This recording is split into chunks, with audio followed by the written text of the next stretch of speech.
같이 기도하고 시작하겠습니다.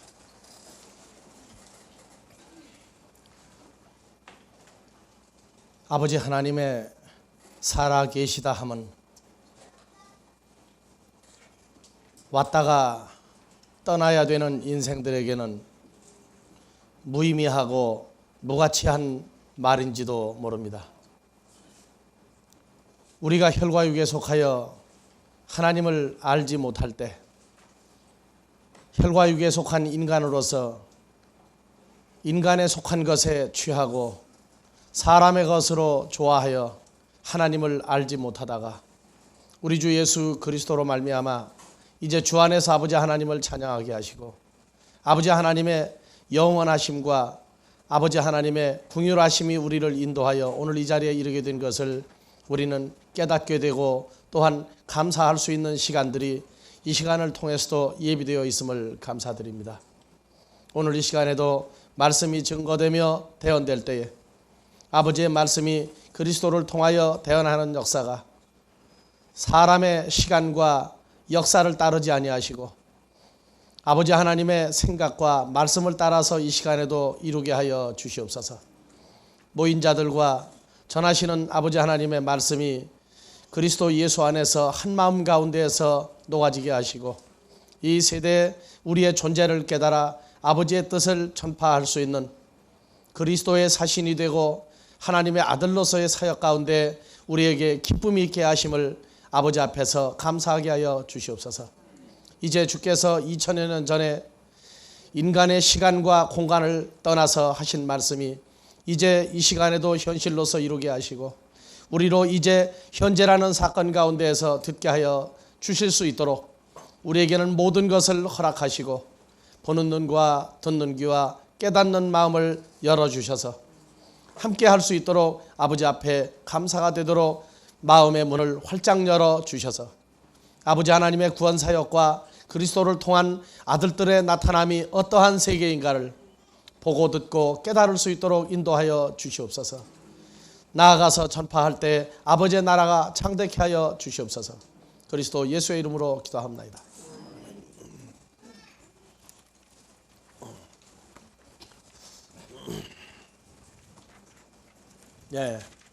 오늘부터 금요일까지 예수님의 마지막 가르치심.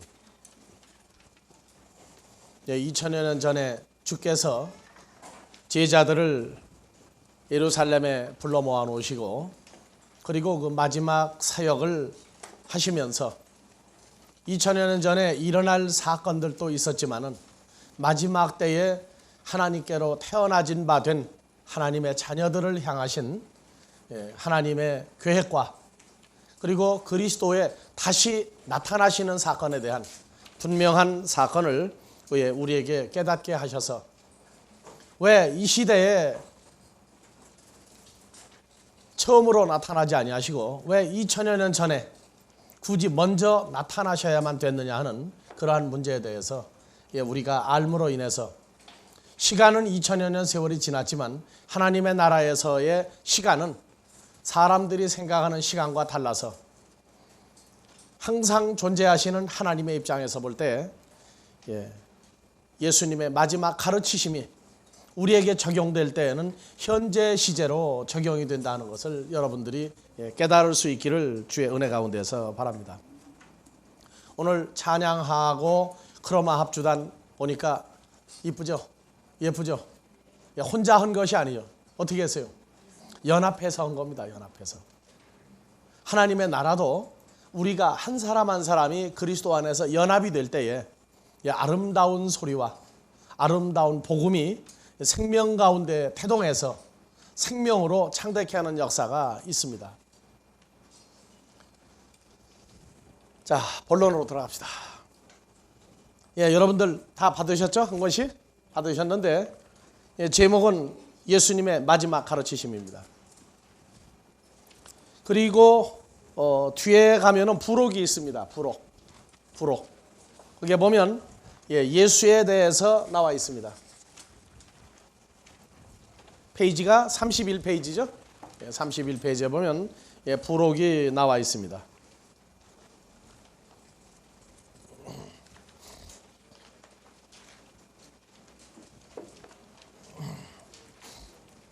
31페이지에 보면 부록이 저렇게 나와 있고, 그래서 부록을 통해서 중요한 내용들의 개론을 성경 개관을 할 것입니다.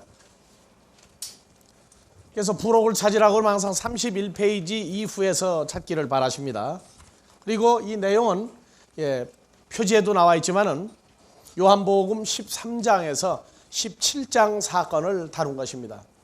흔히 예수님의 마지막 가르침, 예루살렘의 다락방 강화 이렇게 얘기를 하는데 14장부터 17장까지를 얘기하면 모순이 있습니다.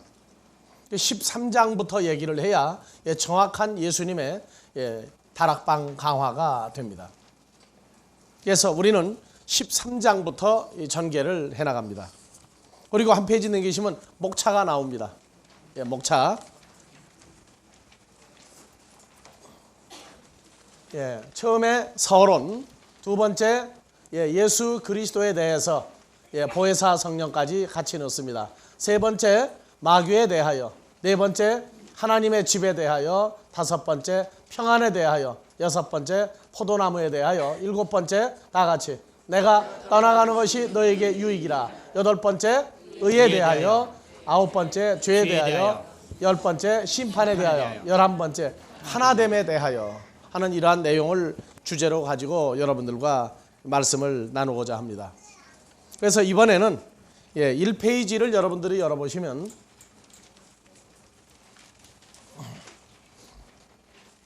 1페이지에 보면은 색이 무슨 색입니까?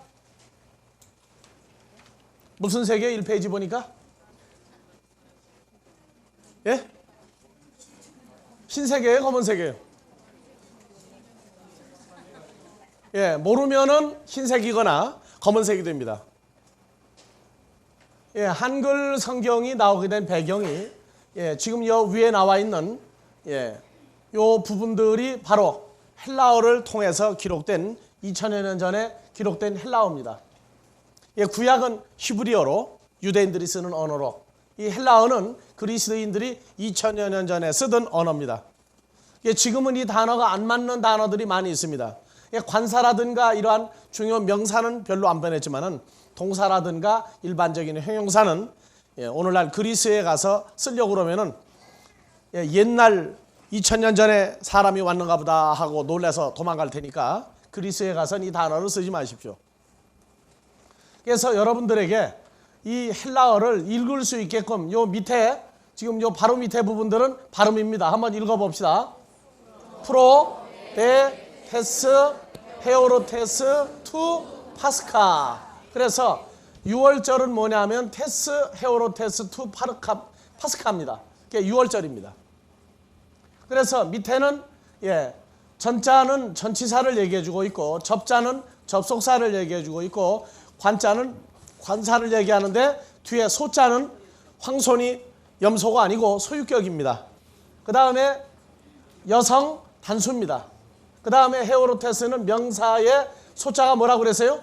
소유격, 여성 단수. 이렇게 해서 품사를 집어넣어주고 밑에는 한글을 집어넣습니다. 그래서 여러분들이 지금까지 헬라어를 모르시는 분들도 가만히 보시면은요, 이런 거는 헬라어인지 영어인지 구분이 잘 안 갈 거예요. 그렇죠? 영어로 봐도 발음이 뭡니까? 투예요. 똑같이요. 이런 거는 보면은 영어하고 비슷한데 요자가 하나 다르죠. 근데 끝머리 부분만 피면은 똑같이 됩니다.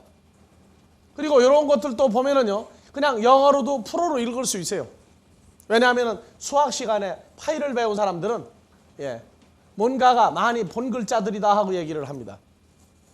그래서 그리스 헬라어는 영어의 모체가 됩니다. 그래서 영어 알파벳을 아는 분들은 헬라어를 배우는데 1시간이면 헬라어를 읽을 수가 있습니다. 그러니까 어려운 게 아닙니다.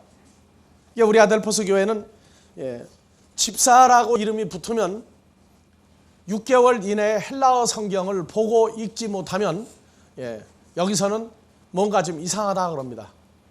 주일 학생들이 헬라어로 주기도문을 암송하고 다닙니다. 그만큼 헬라어는 외국어가 아니고 주님이 우리를 위해서 남겨주신 언어입니다. 그래서 우리는 모국어다 그렇게 얘기합니다. 그래서 여러분들이 이번 기회에 헬라어에 대한 어떤 그 두려움이나 성경을 보는 어떤 공포에서도 많이 벗어날 수 있기를 부탁드립니다. 예. 그래서 요한복음 13장요 1절부터 한번 봐봅시다. 예, 한글 성경으로 돌아갑시다. 예, 6월절 전에 다 같이 봉독합시다. 6월절 전에 예수께서 자기가 세상을 떠나 아버지께로 돌아가실 때가 이른 줄 아시고 세상에 있는 자기 사람들을 사랑하시되 끝까지 사랑하시니라. 예, 왜 사랑했다고 그랬습니까? 떠날 때, 어느 때가 되면은 사랑하게 되어 있습니다. 그 다음에 2절. 마귀가 벌써 시몬의 아들 가롯 유다의 마음에 예수를 팔려는 생각을 넣었더니 저녁 먹는 중 예수는 아버지께서 모든 것을 자기 손에 맡기신 것과 또 자기가 하나님께로부터 오셨다가 하나님께로 돌아가실 것을 아시고 저녁 잡수시던 자리에서 일어나 겉옷을 벗고 수건을 가져다가 허리에 두르시고 이에 대야에 물을 담아 제자들의 발을 씻기시고 그 두르신 수건으로 씻기기를 시작하여 시몬 베드로에게 이르시니 가로되 주여 주께서 내 발을 씻기시나이까. 예수께서 대답하여 가라사대 나의 하는 것을 내가 이제는 알지 못하나 이후에는 알리라. 베드로가 가로되 내 발을 절대로 씻기지 못하시리다. 예수께서 대답하시되 내가 너를 씻기지 아니하면 내가 나와 상관이 없느니라. 시몬 베드로가 가로되 주여 내 발뿐 아니라 손과 머리도 씻겨 주옵소서. 예수께서 가라사대 이미 목욕한 자는 발밖에 씻을 필요가 없느니라. 온몸이 깨끗하니라. 너희가 깨끗하나 다는 아니니라 하시니 이는 자기를 팔 자가 누구인지 아심이라. 그러므로 다는 깨끗이 아니하다 하시니라. 저희 발을 씻기신 후에 옷을 입으시고 다시 앉아 저희에게 이르시되 내가 너희에게 행한 것을 너희가 아느냐. 너희가 나를 선생이라 또는 주라 하니 너희 말이 옳도다. 내가 그러하다. 내가 주와 또는 선생이 되어 너희 발을 씻겼으니 너희도 서로 발을 씻기는 것이 옳으니라. 내가 너희에게 행한 것 같이 너희도 행하게 하려 하여 본을 보였노라. 14절 다 같이 한번 봐봅시다. 내가 주와 또는 선생이 되어 너희 발을 씻겼으니 너희도 서로 발을 씻기는 것이 옳으니라. 예, 여러분들 신앙생활하면서 발 닦아주는 교회 가신 적이 있습니까?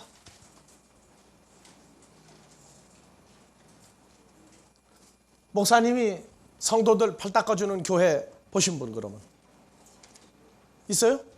예. 근데 왜 닦아줬어요? 보니까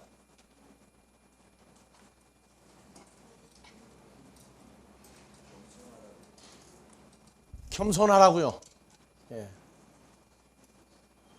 그건 성경대로가 아니에요. 하기는 했지만은 예수님이 금식을 했다고 그래서 금식은 시키는데 다 같이요. 14절 다시 한 번 더 읽으세요.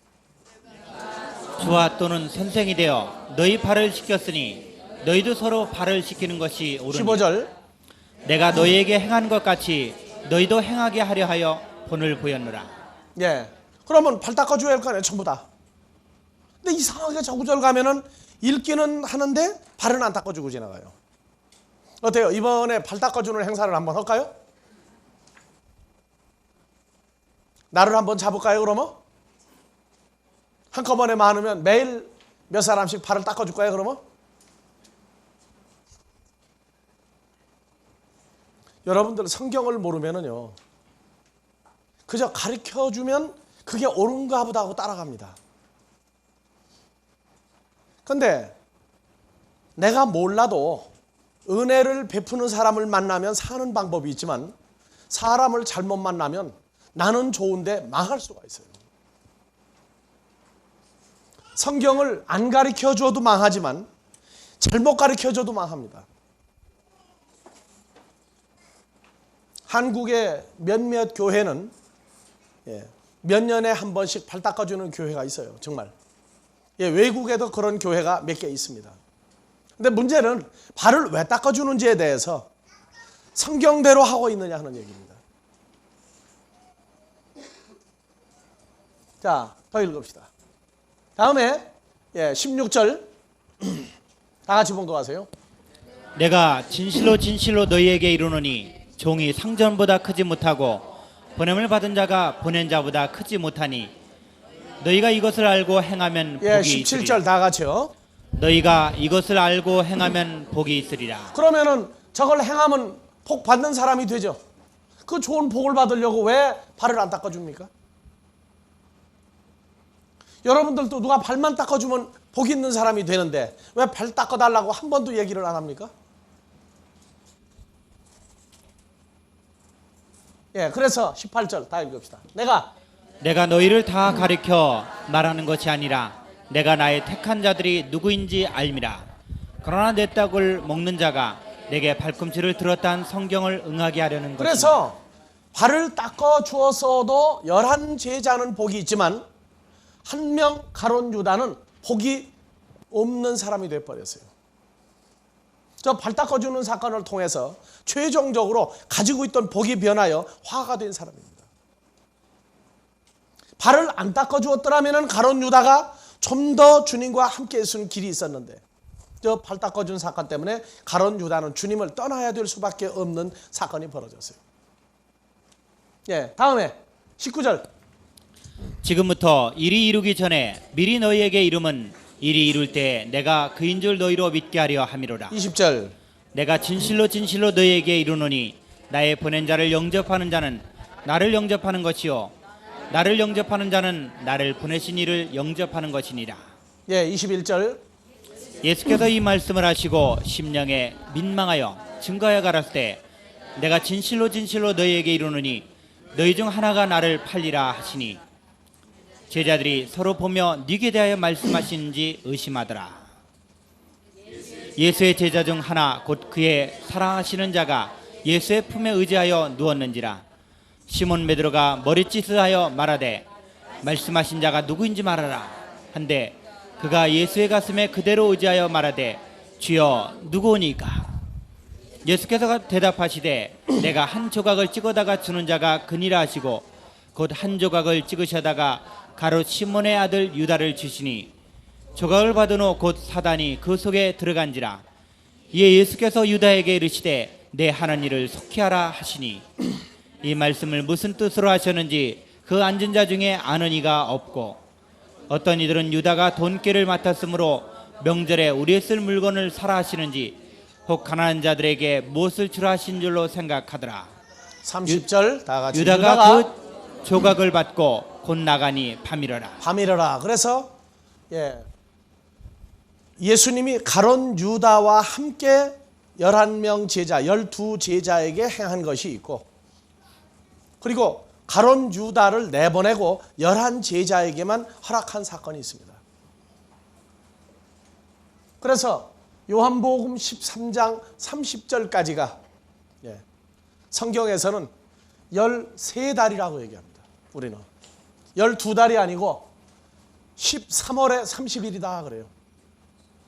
마귀는 13이라는 숫자를 무지하게 싫어하죠. 그래서 12달이 아니고 13달째 30일이다. 누가 나가버렸어요? 가룟 유다가 나간 날이에요. 그리고 31절 다 같이 저가 나간 후에 예수께서 가라을 때 지금 인자가 영광을 얻었고 하나님도 인자를 인하여 영광을 얻으셨도다. 그래서 영광을 주님이 주님의 것으로 얻을 때에는 누가 없어져야 되느냐면 가룟 유다가 없어져야 됩니다. 오늘날 우리가 하나님께 영광하죠. 그때도 누가 있으면 안 되겠어요? 가룟 유다에게 속한 자가 있으면 안 됩니다. 가룟 유다가 있을 때에는 예수님도 영광을 얻지를 못했어요. 지금 저 구절은 영광을 얻었다 하는 내용은요. 요한복음 7장 37절 38절을 보면 영광을 아직 얻지 아니하신 거로 하는 내용이 나옵니다. 봐보세요. 다 같이 읽읍시다. 명절 끝날 곧 큰 날에 예수께서 서서 외쳐 가라을 때 누구든지 목마르거든 내게로 와서 마시라. 나를 믿는 자는 성경의 이름같이 그 배에서 생수의 강이 흘러나리라 하시니 39절 이는 그를 믿는 자의 받을 성령을 가리켜 말씀하신 것이라. 성령을 받게 하시는 그 때가 있어요. 그 때가 언제부터 시작이냐면 말씀하신 것이라 예수께서 아직 영광을 뭐 하신 거로? 받지 못하신 거로 성령이 아직 저에게 계시지 아니하더라. 그래서 이 생수의 강이 흘러나오려면 누가 있을 때에는 저 역사를 안 했습니까? 가룟 유다가 있을 때에는요, 생수의 강을 아무에게나 허락하지 않았어요. 모든 자에게 허락이 되는 그 때가 있는데 영광을 아직 받지 아니하신 거로, 그래서 성령이 아직 제자들에게 계시지 아니하더라. 그래서 요한복음 13장에 30절과 31절은 소나기라고 얘기합니다. 소나기. 어디가? 소나기는 왜 소나기가 되세요? 소가 여름에 풀을 뜯고 있는데 농부가 가만히 보니까 한쪽은 소 등을 경계로 해서 한쪽은 피가 한 방울도 안 떨어져요. 근데 한쪽은 어떻게? 막 피가 쏟아지는 거예요. 그래서 소나기다. 그래서 사람들이 나눈 얘기예요. 즉 요한복음 13장 31절부터는 소나기가 쏟아지는 데고 30절까지는 비가 안 쏟아지는 데예요. 그래서 요한복음 13장 30절 거기는 마귀가 거기서 나가야 되는 마지막 구절입니다. 지금 가룟 유다를 그럼 왜 데리고 다니셨느냐 하는 이러한 문제도 우리가 생각을 해야 됩니다. 가룟 유다를 그럼 왜 내보내야 되느냐 하는 것도 중요합니다. 그래서 요한복음 13장 30절까지는 가룟 유다와 같은 사람이 있어도 관계가 없는데 13장 31절부터는 가룟 유다 같은 사람은 있으면 안 됩니다. 왜냐? 말씀을 들어서는 안 되기 때문에 그래요. 이제 17장까지 가면 나오는데 16장 17장 가면 나오는데 모든 것을 비사로 하지 아니하시고 하는 내용이 나와요. 즉 비유로 해서 보는 눈과 듣는 귀와 깨닫지 못하는 마음으로 듣게 한 그 상태가 있는가 하면 마태복음 13장 31절부터는 모든 것을 감추지 않고 그대로 다 드러내서 보여주게 하는 역사와 깨닫는 역사와 듣는 역사가 일어나야 되기 때문에 그래서 주의 제자가 된 사람들은 가룟 유다도 있으면은요 저 내용을 깨달을 수 있어요. 그래서 2000여 년 전에 가룟 유다를 내보낸 것은 이제는 감춰야 될 이유가 제자들에게 없다고 말해요. 11명 제자는 가르치신 모든 말씀을 다 이제는 깨달아 버려야 돼요. 언제 일어날 일을 마지막 때까지 되어져야 될 일을 하나도 감추지 아니하시고 우리말로 말하면 언어나 어떤 감추인 언어 따로 쓰지 않고 그냥 얘기하면 다 알아듣는 거예요. 그래서 주님이 모든 비밀을 다 열어버리시고 그대로 풀어서 얘기한 데가 요한복음 13장 31절 이하입니다. 이번 집회에는 가룟 유다 같은 사람이 하나도 포함되지 않았다고 우리는 보고 이 강해를 하는 것입니다. 그래서 이번 배우는 내용은 여러분들이 마음에 그대로 다 녹음이 다 될 겁니다. 녹화는 뭡니까? 녹음하고 녹화의 차이점 모르시는 분 없죠? 녹음은 소리가 저장이 되는 것이고 녹화는 소리와 화면이 다 동시에 저장이 되는 거죠. 그래서 여러분들 마음에 주께서 2000여 년 전에 오늘 이 시점을 향해서 요 시간대를 원하시고 하셨던 말씀들이 이번 강의를 하는 동안에는 여러분들 마음에 하나도 감추이거나 눈으로 보지 못하거나 귀로 듣지 못하는 사건이 없을 겁니다. 다 그대로 2000여 년 전의 사건을 다 보게 되는 놀라운 역사가 여러분들에게 허락되었음을 감사드립니다. 그래서 13장 1절 제일 먼저 한번 봐봅시다. 헬라어로 다 같이 6월절 전에 헬라어로 봐봅시다. 1페이지 다 같이 프로데테스 헤오로테스 투 파스카 그래서 6월절 전에 그래서 이 프로는 뭐뭐 이전에입니다. 그래서 오늘 여기 이 말씀은 6월절 전에 프로 뭐뭐 이전에 뭐 앞서서. 바로 그 말입니다. 이 유월절이라고 하는 단어가 들어가면은요, 여러분들은 어디까지 거슬러 올라가야 됩니까? 출애굽기 6월절 하면은 어디까지 거슬러 올라가야 돼요? 출애굽기 12장. 예. 12장으로 거슬러 올라가야 됩니다.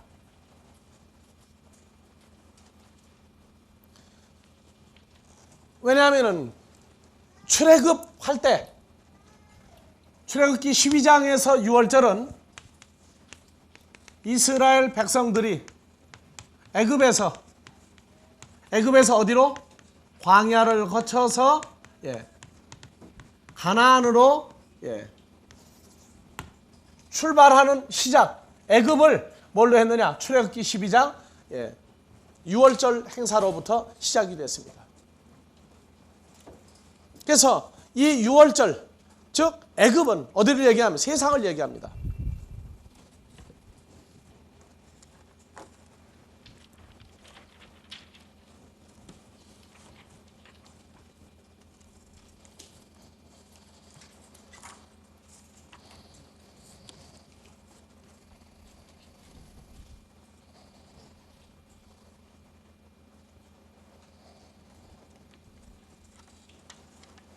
이거 좀 갖다 비춰요.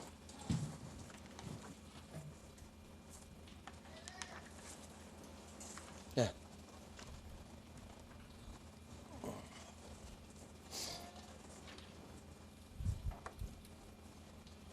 자, 내려봅시다. 지금 가나안 땅에서부터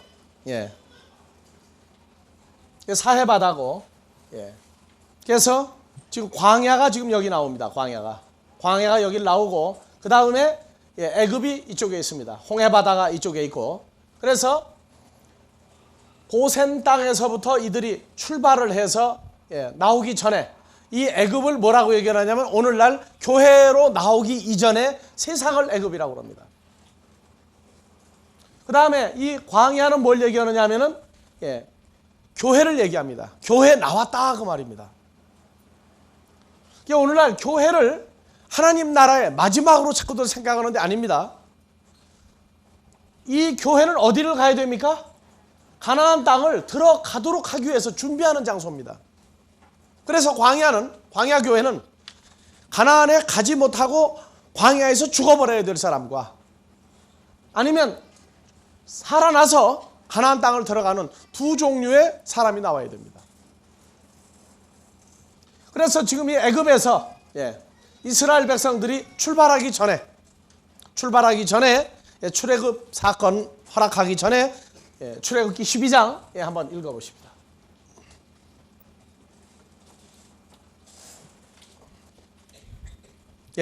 여호와께서 애굽 땅에서 모세와 아론에게 일러 가라사대 때 이달로 너희에게 달의 시작 곧 해의 첫 달이 되게 하고 너희는 이스라엘 회중에게 고하여 이르라 이달 열흘에 너희 메인이 어린 양을 취할지니 각 가족대로 그 식구를 위하여 어린 양을 언제 취하되 어린 양을 취하라고 그랬습니까? 그 저기 절기 좀 비춰봐.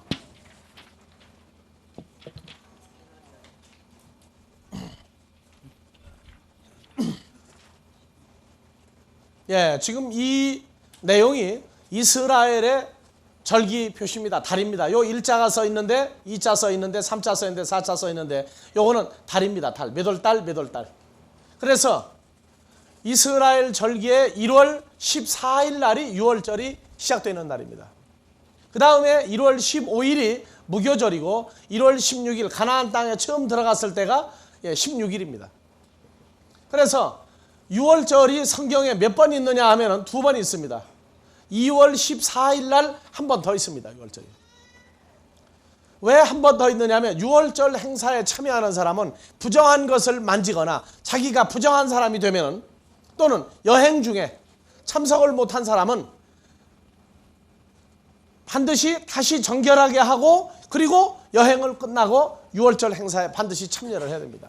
왜냐하면 6월절과 무교절은 바로 시간이 겹쳐 있습니다. 그래서 6월절 무교절은 동시적인 행사로 치루어져야 됩니다. 이스라엘 3대 절기, 하나님 앞에 성전의 모습을 나타내는데 무교절, 오순절, 장막절 3대 절기에는 3번 1년에 하나님 앞에 모습을 나타내야 됩니다. 그 절기 시작이 뭐냐면 1월 14일 날, 14일 날 바로 첫 번째 6월절이 시작된 것이 출애굽기 12장입니다. 그래서 6월절이 전에 6월절 전에 예수님이 떠나야 되겠다 하는 것을 그 때를 아셨다 하는 내용은 6월절 행사가 일어난다고 하는 걸 얘기입니다. 그래서 다시 출애굽기 12장 가십시다.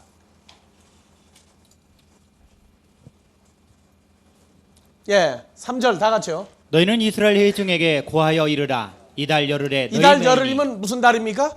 1월 10일 날이죠. 1월 10일 날 너희 매인이 어린 양을 취할지니 곧 각 가족대로 그 식구를 위하여 어린 양을 취하되 그 어린 양에 대하여 식구가 너무 적으면 그 집의 이웃과 함께 인수를 따라서 하나를 취하며 각 사람의 식량을 따라서 너희 어린 양을 계산할 것이며 너희 어린 양은 흠없고 1년 된 수컷으로 하되 양이나 염소 중에서 취하고 이달 14일까지 간직하였다가 해질 때 이스라엘 회중이 그 양을 잡고 그 피로 양을 먹을 집문 좌우 설주와 인방에 바르고 그 밤에 그 고기를 불에 구워 무교병과 쓴나물과 아울러 먹되 난로나 물에 삶아서나 먹지 말고 그 머리와 정강이와 내장을 다 불에 구워 먹고 아침까지 남겨두지 말며 아침까지 남은 것은 곧 소화하라. 불에 다 태워버려라. 12절 너희는 그것을 이렇게 먹을지니 허리에 띠를 띠고 발에 신을 신고 손에 지팡이를 잡고 급히 먹으라.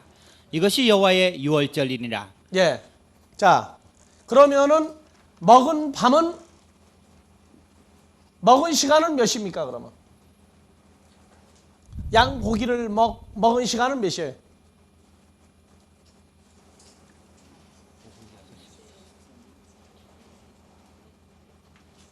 자, 12절 봅시다. 내가 그 밤에 애굽 땅에 두루다니며 먹은 시간은 밤이죠. 밤이에요. 사람과 짐승을 불어나고 애굽 나라 가운데 처음 난 것을 다 치고 애굽의 모든 신에게 벌을 내리리라. 나는 여호와로라. 여러분들 한국의 풍습 중에 1월 15일을 뭐라고 얘기합니까? 대보름. 정월 대보름이라고 그러죠. 그때 밤잠 자야 됩니까? 자지 말아야 됩니까? 정월 열나은 날 밤부터 정월 대보름 날 살 때까지 잠 못 자게 하죠. 나도 어렸을 때 몇 년 동안은 그 잠을 못 자게 해가지고 심지어 집안들끼리 모여서 먹고 마시는데 눈에다가 성냥개비까지 받친 적이 있어요. 왜? 자면은 눈썹이 하얗게 된다고 그래가지고 아침에 일어나 보니까 여기가 굉장히 아프더라고요. 안 자려고 어른들이 장난 아니라 갖다 성냥을 끼워놓으면은요 그냥 눈뜬태로 자는 거예요 이제. 그리고 정월 대보름 날 먹는 음식이 뭡니까? 나물 여러 가지 나물을 먹죠. 그 다음에요. 오곡밥을 먹죠. 오곡밥이 색이 무슨 색입니까? 흰색과 붉은색이 어우러져 버리죠. 다 이유가 있는 거예요. 그래서 한국 사람들은 유대인들과의 문화적인 교류가 있었던 민족이라고 우리가 볼 수밖에 없어요. 특히 팥죽을 쏘아 먹는 민족도 지구상에 많지를 않습니다. 이사를 가도 팥죽을 쏘아서 나누어주고 뿌리고 그러죠. 붉은색을 지구상에서 좋아하는 민족이 별로 또 많지 않습니다. 자, 그래서 6월절이 되니까 무엇을 했습니까? 6월절이 되니까 이스라엘 백성들이 뭐를 먹었어요? 양의 고기와 고기는 살이죠. 살과 쓴 나물을 쓴 나물을 먹었어요. 무교병은 15일 날 먹은 겁니다. 그래서 양의 고기와 살과 피는 어떻게 했어요? 문설주와 인방에 발랐어요. 자, 문이 있으면 설주는 어딜 보고 설주라고 그럽니까? 이게 설주입니까? 예. 그러면 인방은 어떤 겁니까? 옆에. 설주는 요 기둥주자죠? 그러니까 요것이 뭡니까? 문설주예요. 인방은 어디입니까? 요걸 보고 한국말로 한글로 말하면 요거 뭐라 그래요? 통상 키 큰 사람 머리 부딪히는 부분이 인방이죠. 예. 그래서 이 부분과 이 부분에 즉 기둥과 위에 예. 들보에다가 피를 다 발랐어요. 그러니까 이스라엘 백성들은 집이 붉은색 다 붙어 있죠. 예. 한국의 신라 때 처용가에 보면은 붉은색을 그린 사람의 화상을 보면 내가 그 집에 들어가지 않겠다 했죠. 그래서 지금도 부적으로 예, 무슨 괴상망측한 사람의 모습을 찍어서 갖다가 문에다 붙여놓으면 작귀가 안 들어온다 그래요. 자, 그래서 양의 피와 살이, 살과 피가 이들에게 함께 한 집은 이 집을 뚫지를 않았어요. 하나님의 천사가 뚫지를 않고 피가 없고 그리고 몸 안에 양의 살이 없으면 그냥 사람까지 누굴? 그 집에 제일 먼저 난 장자, 그 다음에 제일 먼저 난 짐승, 소나 양이나 염소 할 거 없이 다 죽여버리고 지나갔어요. 그래서 이 장자 재앙이라는 것이 굉장히 무서운 겁니다. 근데 하나님의 백성들은 완전히 보호를 받고 있다가 15일 날 출발해 버렸단 말이죠. 그래서 6월절이 되면은 이스라엘 백성은 뭐 먹는 때입니까? 양고기. 양의 살과 양의 피를 먹는 때예요. 그래서 양 하면은 누구를 얘기합니까? 우리는 요한복음 1장 29절에 예수 그리스도를 하나님의 어린 양 그러죠. 네. 그러니까 6월절이 시작이 되면은 반드시 양의 살과 피를. 그러면 오늘날 우리는 누구의 살과 피를 먹어야 됩니까? 예수 그리스도의 살과 피를 먹어야 되는 때가 바로 우리에게 허락된 6월절입니다. 그런데 6월절을 어느 날이라고 이제는 하지를 않고 신앙생활 그 자체 가운데에서 그리스도의 살과 피를 먹고 마시는 사건까지 우리는 전개를 해야 됩니다. 그래서 성경을 공부하면서 6월절 하면은 이 사건. 그래서 요한복음 6장에서 51절 이하를 봐보세요. 먼저 반결론은 보고 지나갑시다. 나는 하늘로서 다 내려온 같이요. 나 예수는 하늘로서 내려온 산떡이니 사람이 이 떡을 먹으면 영생하리라. 그럼 이 떡이 누굴 먹는 겁니까? 예수님의 몸을 먹으면 영생하리라. 나의 줄떡은 나의 줄떡은 곧 세상의 생명을 위한 내 살이로라 하시니라. 52절. 이러므로 유대인들이 서로 다투어 가로되 이 사람이 어찌 능히 제사를 우리에게 주어 먹게 하겠느냐. 53절. 예수께서 이르시되 내가 진실로 진실로 너희에게 이르노니 인자의 살을 먹지 아니하고 인자의 피를 마시지 아니하면 너희 속에 생명이 없느니라. 그래서 54절 다 같이요. 내 살을 먹고 내 피를 마시는 자는 영생을 가졌고 마지막 날에 내가 그를 다시 살리리니. 그러면 지금 마지막 때에 가장 중요한 사건은 무엇을 먹고 마셔야 됩니까? 예수님의 살과 피를 먹고 마시는 사람만 내가 어떻게 한다고 그랬어요? 먹고 마시는 자만 나 예수가 내 살과 피를 먹고 마신 사람을 다시 살리겠다 그랬어요. 그러니까 마지막 때에 예수를 잘 믿는 최고의 방법은 예수님의 살과 피를 먹고 마셔야 됩니다. 성경을 가리킨다고 해서 끝나는 게 아니에요. 예수님의 살과 피를 먹지 못하고 있다고 그런다면 그 모든 신앙생활이 마지막 때 살겠다고 믿는 겁니까? 아니면 죽으려고 믿는 겁니까? 이제 결론 내자고요. 다시 읽으세요. 54절. 내 살을 먹고 내 피를 마시는 자는 영생을 가졌고 마지막 날에 내가 그를 다시 살리리니. 다시 읽으세요. 내 살을 먹고 내 피를 마시는 자는 영생을 가졌고 마지막 날에 내가 그를 다시 살리리니. 그러니까 마지막 때에 살아날 사람은요, 그냥 예수 믿었다 가지고 안 돼요. 뭐를 해야 됩니까? 예수님의 살은 여기서 말할 때 뭡니까? 양의 고기죠. 예수님의 피는 양의 피예요. 누구냐? 예수님의 피다 그 말이에요. 그러니까 성경을 어떻게 가리키든, 헬라어를 가리키든 히브리어까지 다 가리켜도 예수님의 살과 피를 먹이는 방법에 대해서 성도들이 먹고 마시도록 해주는 방법을 모르는 목자는, 한마디로 말해서 마지막 때를 준비하게 하는 목자가 아니에요. 그저 그냥 예수나 잘 믿고 보자 하는 것이지 신앙과 관계가 없는 거죠. 하나님이 말씀하신 신앙과 관계가 없는 거예요. 성경을 잘 가르쳤다? 아니에요. 뭘 먹일 수 있어야 돼요? 살과 피를 먹일 수 있어야 돼요. 그래서 마지막 때의 목자를 구분하는 방법은 살과 피를 내게 먹이느냐 안 먹이느냐, 살과 피를 어떻게 해야 내가 먹고 마십니까 하는 걸 물어보라고요. 자, 52절 뭐라고 그랬어요? 이러므로 유대인들이 서로 다투어 가로되 이 사람이 어찌 능히 제사를 우리에게 주어 먹게 하겠느냐. 그러면 2000년 전에 메시아를 기다리고 있던 사람들도 메시아인 예수를 만났는데도 뭐를 모르고 따라다니니까 끝나버렸어요. 예수님의 살과 피를 먹을 수 있는 방법을 모르면서 메시아를 기다리고 있었다. 그럼 지금도 마지막 때예요. 마지막 때라고 다 얘기해요. 그렇다면 뭐를 먹고 마시는 걸 배워야 됩니까? 예, 이번 집회 기간 동안에 그리스도의 살과 피에 대해서 우리는 말을 할 것입니다.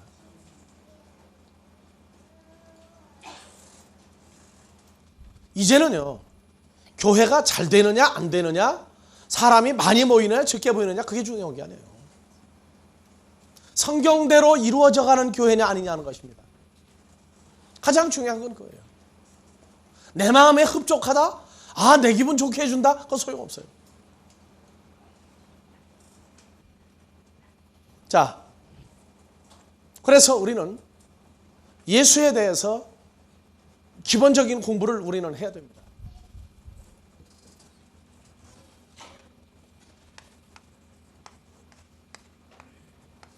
다 같이 예수수. 예수수예요. 예수수를 우리는 뭐라고 읽어요? 그냥 예수. 서양 사람들은 뭐라고 읽습니까? 지저스. 미국 사람은 지저스라고 그러죠. 근데 독일 사람들은 예수라고 읽어요. 왜냐하면 독일 계통에서는 그리스 헬라어의 발음이 그대로 많이 흘러들어갔어요.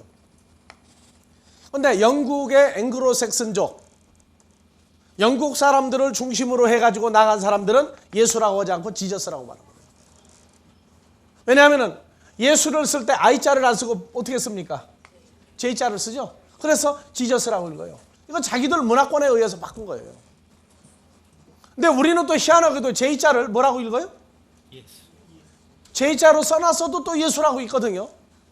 그러니까 한국 사람들은 또 희한한 민족이에요. 또 이게 지저스라고 그래도 알아듣고 예수라고도 알아들어요 우리는. 근데 J자로 써놔도 예수라고 읽으니까 우리 이게 더 문제라 이게. 근데 서양 사람들이요, 미국 사람들, 한국 사람 보고 예수라고 읽어도 또 그냥 통과해요. 또 왜? 헬라어가 뭐니까? 예수니까. 근데 우리가 예수라고 발음하는 이분에 대해서 우리는 지금 제대로 알지를 못하고 있어요. 신앙생활하면서. 자,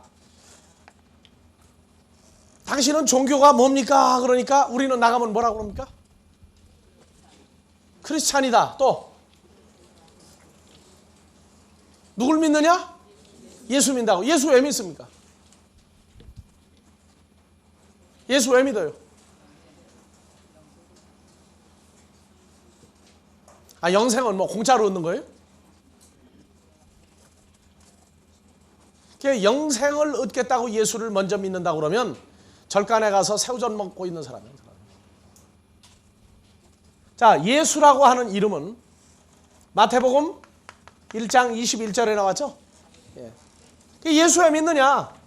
예. 예, 다 같이요. 아들을 낳으리니 이름을 예수라 하라. 아들을 낳으리니. 아들을 낳으리니 이름을 예수라 하라. 이는 그가 자기 백성을 저희 죄에서 구원할 자이심이라 하니라. 자기 백성들의 죄에서 뭐 할 뿐이다? 구원할 자다 그 말이에요. 구원할 자다. 그러니까 예수를 믿는 건 뭐가 해결돼야 돼요? 내 죄 문제가 완전히 해결돼야 되죠. 그러면 예수를 믿어도 내 죄 문제가 완전히 해결이 안 됐다고 그런다면 예수를 지금 믿는 거예요. 믿으려고 하고 있는 중에 있는 거예요. 여러분들 죄 문제가 솔직하게 해결 다 되세요? 예수 믿고 나서? 아직도 죄 하면은 덜덜 떨어요. 그럼 무슨 얘기냐? 마태복음 1장 21절을 넘어가지 못하고 있다고 말해요. 이 문제가 구원이 돼야 여기서부터 나오는 게 영생이에요. 죄사함이 뭔지도 모르고 어떻게 되는지도 모르는데 나는 영생을 얻었다고 떠든다고 되는 게 아니에요. 한 단계 한 단계 다 올라가는 기준이 있어야 돼요. 그러니까 우리가 예수라고 하는 이분이 올 때까지, 이분이 나타날 때까지, 이분이 어느 날 갑자기 나타난 분이에요? 성경에 예수는 언제부터 등장했습니까? 성경에 예수라고 하는 분은 언제부터 등장했어요? 역사적으로 언제부터 등장해요? 예수라고 하는 이름.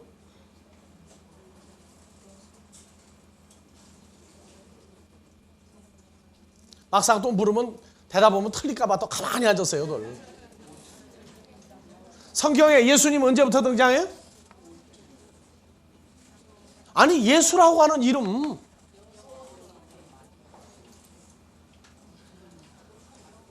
어디 뭐라고요? 아니 여호와라고 그러다 왜 또 속 들어가요 또? 저런 참. 예수라고 내가 얘기를 했잖아요.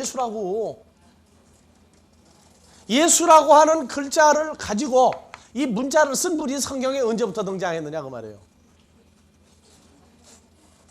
마태복음 그 얘기하니까 좀 뭐 껄쩍지근해요?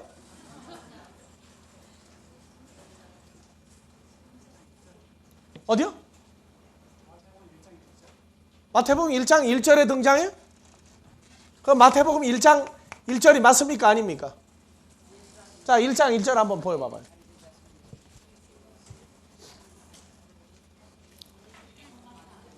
아브라함과 다윗의 자손 예수 그리스도의 세계라. 그러니까 마태복음 1장 1절이 처음 나왔다. 맞아요? 좀 가만히 들으세요. 그럼 아닌 사람은 왜 안 해요? 한번 설명을 해봐요. 그러면요.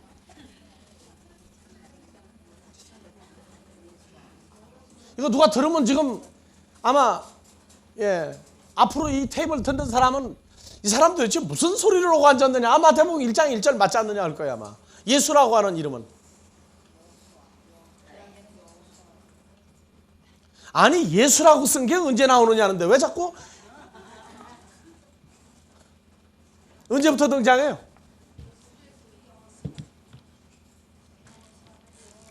아니 예수라고 쓴 이름이 언제 등장했느냐 말이에요.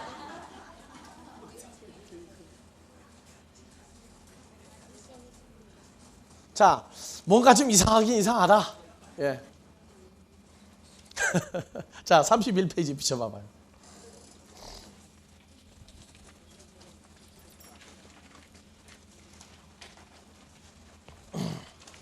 자, 31페이지 보면요. 다 같이 예수스. 한글로는 예수죠? 마태복음 1장 1절에 분명히 예수가 제일 먼저 썼어요. 근데 봐보세요. 몇 번입니까? 요 번호가? 2424번. 그런 거는 내가 한마디로 틀리면 난리나 또. 2424번이죠? 그런데 요 오른쪽에 보니까 뭐가 하나 써 있어요? 3091. 가로 해가지고 3091번. 이건 구약에서 찾으라 그 말이에요. 구약에서. 그래서 3091번 보니까 다 같이 뭐라고 하세요? 여호수아. 다 같이 이호슈아후. 예호수아. 그래서 이호슈아후인데 이건 발음 잘못했어요. 이건 발음이 예자 발음이 나와야 돼요. 그래서 예호슈아. 그래서 예호슈아가 변해서 뭐가 됐느냐? 예수스가 됐다고 말이에요. 예수스. 근데 한국을 예로 들어 봅시다. 일본 사람들 때문에 한국을 38년 동안 일본 사람이 다스리고 나니까 한국말을 자꾸 뭘로 바꿔봐요? 성까지 바꿔버렸죠. 성까지 바꿔버려가지고 한국말로 김씨 하는 것도 일본 사람들은 발음으로 어떻게 하라고 했어요? 김씨 하면 쥐어받고 붙잡아가고, 김상해, 긴상해. 뭐 김씨라고만 안 하면 돼. 김상이든 긴상이든 저희가 볼 때 됐다. 놔두세요. 그래가지고 우리가 지금부터 한 20년 전만 해도 30년 전만 해도 누굴 부르는데 옛날 그 붙어가지고 뭐 김상 뭐 최상 뭐 해가지고 다 갖다 붙여가지고 무식한 사람은 선생 보고 선상이라고 불렀어. 또 상자만 붙이면 다 되는 줄 알고. 자, 우리가 성경을 보면서요, 이스라엘이라고 하는 나라가 망했죠. 망했어요. 그래서 나라가 망하고 보니까 북쪽 이스라엘은 아수르에 의해서 멸망당하고 남쪽 유다는 어디에 의해서 망했어요? 바벨론에 의해서 망했어요. 바벨론에 의해서 망하고 보니까 바벨론은 문자를 뭐 쓰는 거예요? 히브리어를 씁니까? 아람어를 씁니까? 아람어를 써요. 아람어.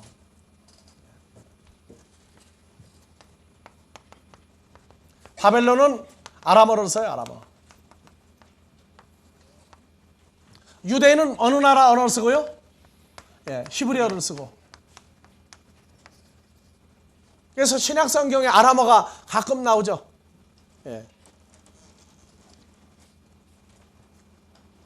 성경을 배운 어느 총각이 성경에 나오는 언어를 한번 써먹었는데 이 여자가 못 알아먹어가지고 설명하는데 30년 걸린 사람이 있다고 그래요. 자기 사랑하는 여자가 자고 있는 데 가서 일어나라 소리를 뭐라고 그랬어요? 다 같이 딸리다쿰. 딸리다쿰. 소녀야 일어나라 그 말이야. 사랑하는 사람을 보고 유창하게 썼는데 여자가 30년 동안 못 알아먹었어. 설명을 해도.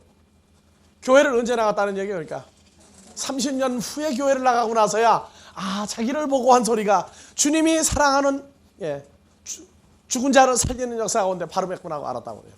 그게 무슨 언어에 달리다쿰이? 아람어예요. 아람어. 예수님도 그 언어를 썼어요. 히브리 언어를 쓰면서 아람어를 썼다고요. 총각들은 이 언어를 쓸 때 잘 구사하라고 이제. 그래서 유대 나라가 망하고 바벨론으로 포로로 붙들려 가니까 여호슈아 주께서 구원하신다. 다시 필름 쳐봐요. 여호수아가 아니고 여호슈아. 이건 여호와가 구원하신다. 이 두 단어 합성어예요. 다 같이 여호와가 구원하신다. 여호와가 구원하신다. 이 여호수아라고 하는 단어가 어떻게 바뀌었느냐 하면은 자, 올려보세요. 자, 요 네모하고 2024번은 자, 이거 다시 올라가 봐요. 2024번은 2024번인데 같이 쓰인다고 말해요. 같이. 그래서 2024번이 신약 성경에 두 개가 있어요. 그러니까 합치면 세 개가 써 있죠? 세 개가 써 있어요. 이것이 헬라어를 모르는 사람은 이거 무슨 소리인지 못 알아먹어요. 근데 여러분들은 듣는 귀가 있어서 이게 다 이해를 할 거예요. 다 발음이 뭐라고 되어 있어요? 예수스. 여기도요? 예수스죠. 쉬었다가 둘째 시간 합시다.